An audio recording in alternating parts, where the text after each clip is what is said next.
French Morning, les podcasts. Moins un pâte, Éric Gendry. Salut à tous, 20 années, pas une de moins, le plus souvent loin de sa France natale, en Asie, au Moyen-Orient, mais aussi en Europe.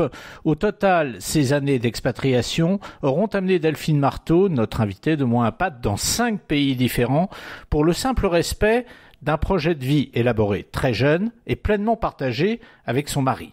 Alors cette impatriation, c'est la deuxième en France.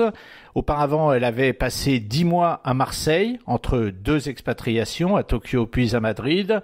C'est la deuxième, mais c'est en fait véritablement la première, pour 2 raisons. Parce que cette fois-ci, au contraire de la première fois, il pourrait s'agir d'autre chose que d'une parenthèse. Et parce que, seconde raison, Delphine revient vivre, cette fois-ci, à Paris, sa ville natale. C'est vraiment un retour aux sources. Voilà. La décision du retour, en fait, il y a plusieurs raisons. La première, c'est que, évidemment, les enfants grandissent. Donc, mon aîné a eu son bac il y a 2 ans. Il est rentré en France pour faire ses études. Donc là, on est resté à Dubaï un petit peu. Et puis, le deuxième a suivi. Il a eu son bac l'été dernier. Et là, j'avoue que moi, j'ai 3 enfants. Et j'envisageais difficilement d'être loin de 2 de mes 3 enfants. Donc, j'ai pris la décision de rentrer pour me rapprocher d'eux. Je dis parce que dans un premier temps, je suis rentrée seule avec les enfants. Donc, mon mari est toujours basé à Dubaï. Il travaille toujours là-bas, où il a son entreprise. Donc, il fait des allers-retours. À terme, l'objectif, c'est qu'ils nous rejoignent pour qu'on se retrouve tous réunis en France. Voilà, ça, c'est la première raison. La deuxième, c'est que finalement, au bout de 20 ans et 8 ans à Dubaï, je pense que j'avais besoin de ce retour aux sources. J'avais besoin de ressentir la France, de certaines choses qui me manquaient pas mal. Donc c'était vraiment un choix volontaire et non subi. Alors ce besoin que vous aviez de retrouver la France, est-ce qu'il n'a pas été déçu dans la mesure où la France a beaucoup changé? Vous êtes revenu en France dans une période qui n'est pas forcément la période la plus joyeuse qu'ait connue la France. Est-ce que vous n'avez pas eu une petite déception en rentrant en France ? Alors oui et non, parce qu'on n'a jamais vraiment coupé le lien avec la France. On rentrait au moins une fois par an. En fait, ce qui me manquait vraiment, c'était la culture, l'art de vivre, les contacts avec les gens. Enfin, c'est des choses. L'expatriation, c'est une expérience humaine extraordinaire et toutes mes expériences ont été extrêmement riches. Mais ce que je cherchais en France, je l'ai quand même retrouvé et quelque part, c'est un retour à la maison parce que je retrouve aussi ma ville, mon quartier, plus ou moins, parce que je suis pas très loin de là où j'étais avant. Non, ça fait partie, tout ce qui est un peu compliqué en France en ce moment, pour moi, ça fait partie de l'identité française. C'est pas une grande surprise. Alors, c'est un peu le folklore, c'est bien quand ça dure pas trop longtemps. Donc là, j'avoue qu'on est content de passer à autre chose. Mais non, je trouve que ça répond bien à toutes les promesses que j'avais en tête. L'impatriation sur le plan strictement matériel, quels souvenirs vous en gardez? Et deuxième volet de la question, est-ce que le fait de revenir seul, sans votre mari, c'était plus simple pour vous ou au contraire, est-ce que ça aurait été mieux que votre mari soit avec vous?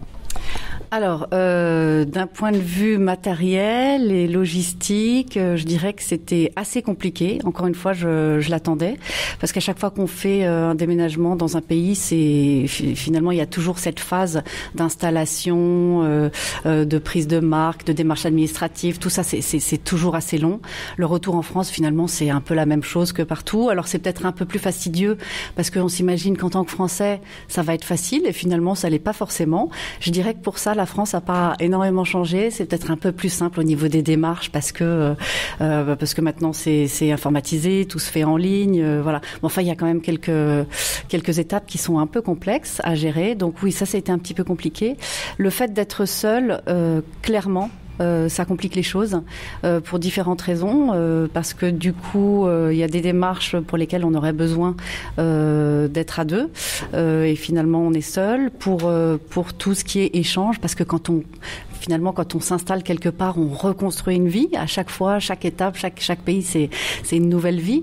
Donc, c'est des moments, surtout au début, qui sont importants et pendant lesquels on a besoin de beaucoup échanger. Et ça, c'est ce qui est pas évident, en fait. Bon, il y a Skype, mais c'est pas la même chose. Sa différence tient aussi au fait que durant ses expatriations, où qu'elle se trouve, Delphine, bien servie par des études assez généralistes d'école de commerce, a toujours pu travailler, de manière parfois un peu erratique néanmoins. Et au moment de chercher un emploi en France, elle a touché du doigt le fait que les recruteurs n'étaient pas forcément sur la même longueur d'onde qu'elle quant à la valeur ajoutée de son expérience d'expatriée. Alors, moi, je suis convaincue qu'elle m'a énormément servi. Humainement parlant, c'est des expériences qui sont incroyables, qui permettent d'avoir une vision vraiment globale du monde, de comprendre beaucoup de choses, de prendre du recul sur les choses, ce qui n'est pas forcément le cas de ceux qui n'ont jamais vécu à l'étranger. Voilà. Après, d'un point de vue professionnel, je suis convaincue aussi que c'est un atout. La complexité, c'est d'arriver à le faire comprendre aux employeurs. Donc ça, c'est tout le challenge quand on rentre, surtout d'aussi longtemps à l'étranger, 20 ans en l'occurrence. Donc moi, j'étais convaincue, il y a beaucoup de choses dont j'étais convaincue en rentrant, mais j'étais convaincue qu'effectivement, cette dimension internationale représentait un vrai atout et une valeur ajoutée dans mon CV. Ça n'a pas été aussi simple que ça, parce que finalement, j'ai réalisé que les recruteurs en France sont assez frileux, sont assez en recherche de profils standardisés, ce qui pour le coup est absolument pas mon cas. Donc c'est pas évident, il faut essayer de réorienter, trouver les bons arguments, voilà. On tâtonne, mais bon, finalement on y arrive. Je trouve que c'est un petit peu dommage que ce soit pas plus valorisé en France, mais c'est certainement, ça fait partie d'une culture française qui parfois gagnerait un peu plus d'ouverture. Et justement, quand on est en face d'un recruteur comme ça, quel est l'argument le plus fort qui met en valeur le fait que vous avez été expatrié ? Vous êtes meilleur parce que vous êtes expatrié, mais vous êtes meilleur en quoi ? Alors, je pense que la première des compétences développées, qui est une compétence de ce qu'on appelle le soft skill, c'est la capacité d'adaptation. Alors ça, c'est indéniable. Quand on a vécu à l'étranger et surtout dans différents pays, on a forcément été confronté à des situations déstabilisantes, différentes, inconnues. Donc, on a été obligé de s'adapter en toutes circonstances. Et je pense que c'est un vrai atout. Après, il y a aussi la capacité d'analyse, de recul, la compréhension des enjeux multiculturels. Voilà, je pense que les atouts sont vraiment énormes. Et aujourd'hui, la petite flamme qui animait la petite Delphine à l'époque et qui lui donnait envie d'aller partout dans le monde, est-ce que cette petite flamme, elle est éteinte ?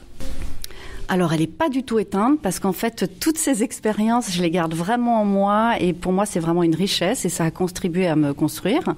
Et puis, je suis encore qu'à la moitié de ma vie, plus ou moins. Donc, je pense que j'ai encore plein de choses à faire et donc cette flamme, elle est toujours en moi.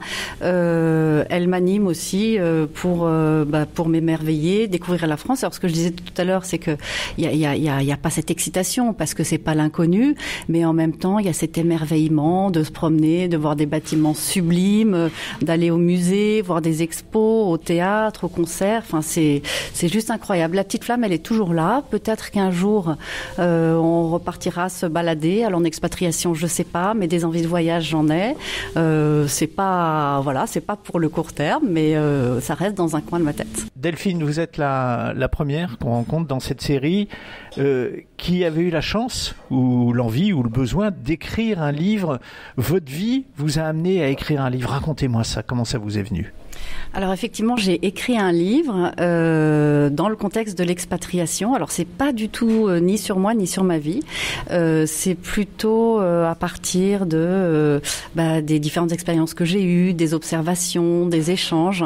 En fait, le livre que j'ai écrit, ça s'appelle L'expatriation au féminin. Donc évidemment, le thème principal, c'est assez explicite. C'est l'expatriation des femmes. En fait, j'avais remarqué, donc c'était à Berlin. L'idée a commencé à germer à Berlin. donc aux alentours de 2010, 2009, 2010, 2011. Et j'ai réalisé qu'il y avait beaucoup de questionnements, des problématiques récurrentes, des situations de mal-être parfois. Et en fait, en cherchant, j'ai réalisé qu'il y avait rien sur le sujet, qu'il n'y avait pas de livre. Et du coup, je me suis dit que j'allais commencer à réfléchir parce que je commençais à avoir un peu d'expérience et de recul sur ce sujet. Donc en fait, ce que j'ai fait, c'est que j'ai décidé de traiter l'expatriation au féminin de façon thématique, c'est-à-dire que j'aborde les différents thèmes de la vie à l'étranger et j'essaye d'analyser un petit peu les choses, de donner certains conseils. Donc l'objet, c'est plus d'une part que les femmes en lisant ce livre se disent on n'est pas seul finalement, tout le monde passe un peu par les mêmes étapes, et d'autre part de donner des petits conseils. Voilà, donc je pense que c'est un livre qui est plutôt intéressant quand on démarre, quand on a une première expatriation, parce qu'après je pense que c'est moins nécessaire. Mais voilà, c'était l'idée de partager un petit peu mes observations et de donner quelques pistes pour vivre au mieux une expérience d'expatriation. La femme, elle reprend la main lors d'une impatriation, la main qu'elle avait perdue en étant la conjointe à l'étranger. Alors, je ne sais pas si on peut dire qu'elle reprend la main, si tant est qu'elle est perdue un jour. En tout cas, ce qu'on peut dire, c'est que pour les femmes qui rentrent dans leur pays, pour beaucoup d'entre elles, c'est peut-être plus facile parce qu'elles ont leurs repères. Même si pour beaucoup, c'est pas compliqué non plus à l'étranger.